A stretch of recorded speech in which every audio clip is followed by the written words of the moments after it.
Hey, what up, what up, what up? This is the homie Pedro. I'm gonna talk to y'all about wildland firefighting and how to get into it.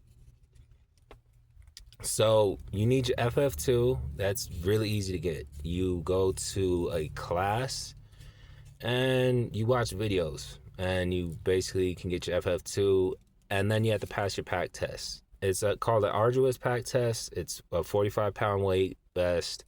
You either do a slight jog or a speed walk, and you have to complete 3 miles in 45 minutes. And um, starting pay for rookies is basically anywhere between 32 and 35 an hour. Um, and then you also get about 105 hours a week. And you're, depending on your region, so I'm in region 4.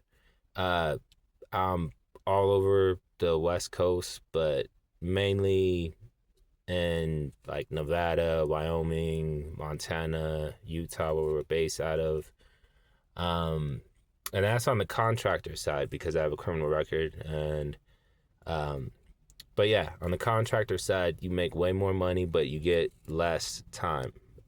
It's absolutely worth it if you say you're single, stuff like that, and or you need a change of scenery, like um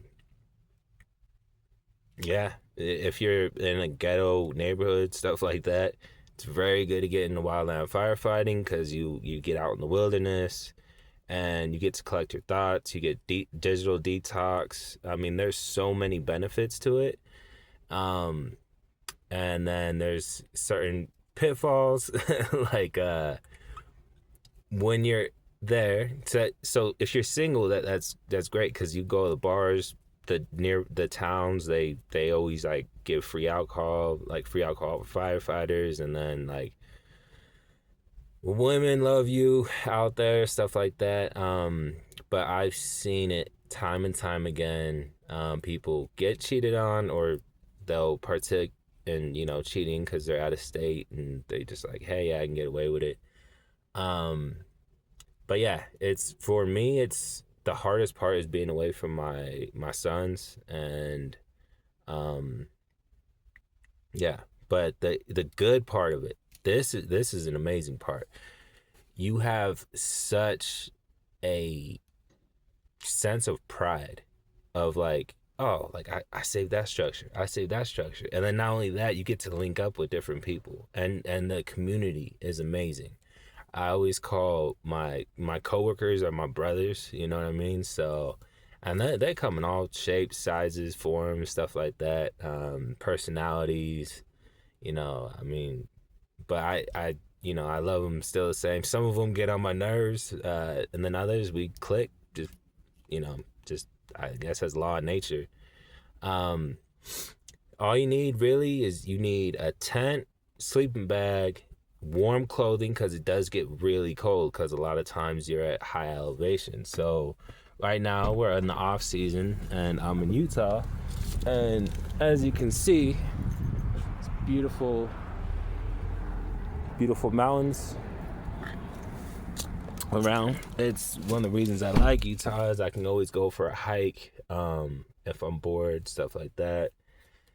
But yeah, man, I've been doing it 10 years, 10 years, and it's the best thing I've ever done in my life. And hands down, I don't think I would be alive if it wasn't for wildland firefighting. The route that the route I was going down was bad. And also you get a cool little red card, you know what I mean? That you get special privileges. I've had cops almost arrest me, and then they look through my ID and they're like, "Oh, you do wildland firefighting?" And then they'll ask me like so many questions. How is it, man? I was thinking about I've had a PO. He quit doing probation work, and then sure enough, he ended up doing wildland firefighting and says he loves it. You know, and this is the craziest thing.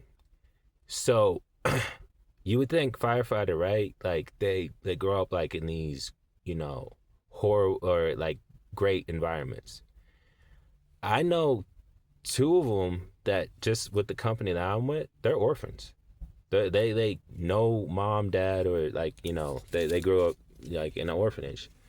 Um, with me is like ex criminal stuff like that, and I had to do it to change my life. I've known other people like that, um, and yeah, it's people from broken homes that make great firefighters because they actually want to make a difference. Also, it's a great option for someone if you have your CDL because you can be a water tender driver and they get paid. Let's see, you get paid like if you own your own truck, you're making about $3,800 ish a day. So, um, because then all you have to do is pay like one other crew member, unless you're by yourself on a water tender. Like a tactical tender, you need like two people.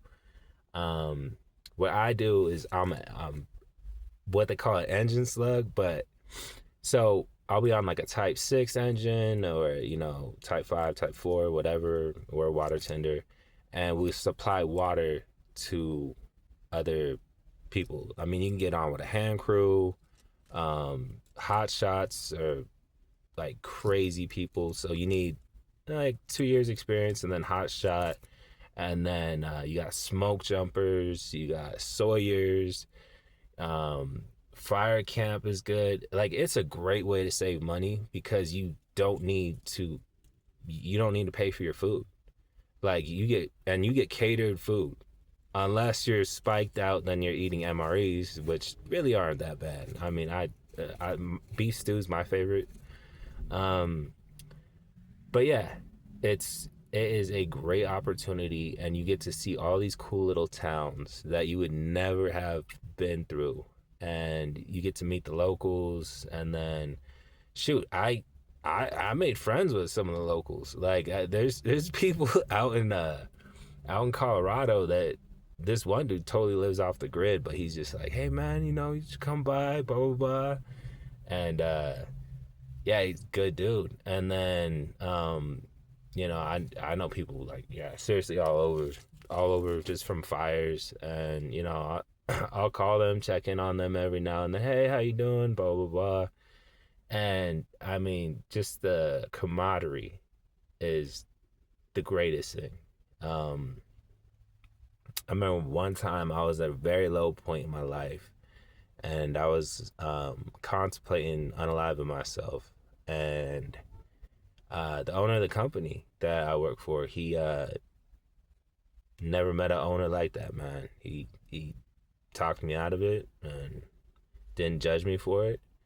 And he had a rough life, you know. I mean, the people that you meet, you see him again and again, year after year, and they'll genuinely be like, "Hey, man, how you doing?" And it's not any of that fake, stabbing in the back stuff. I mean, I I can't speak highly enough of it, and it's a great career thing for anybody that loves the outdoors, loves getting away, loves saving money, stacking money. It's a great opportunity. I know one dude, shoot, I'll link one of his fights in the description. This dude, he does firefighting contract wise, and then he has dual citizenship in Thailand, and he fights Muay Thai fights. Like how badass is that? You know what I mean? So he stacks his money, and then he spends hardly any of it because he's in Thailand. And then he lives off of that money, and then comes back, fights fire, goes back Thailand, fights fire, goes back Thailand, and yeah, I mean he's living a life. So it's a great opportunity. I can't speak highly enough of it. Um, yeah, I'd say really the only cons is if you're a family person, it's going to take a toll. If you're married, it's going to take a toll. If you're single, dude, it's a great opportunity. If you are around toxic people in a toxic environment and toxic living, say like a drug house, stuff like that, and you need to get away, great opportunity. Um, Also, yeah, like I said, it's it's just amazing.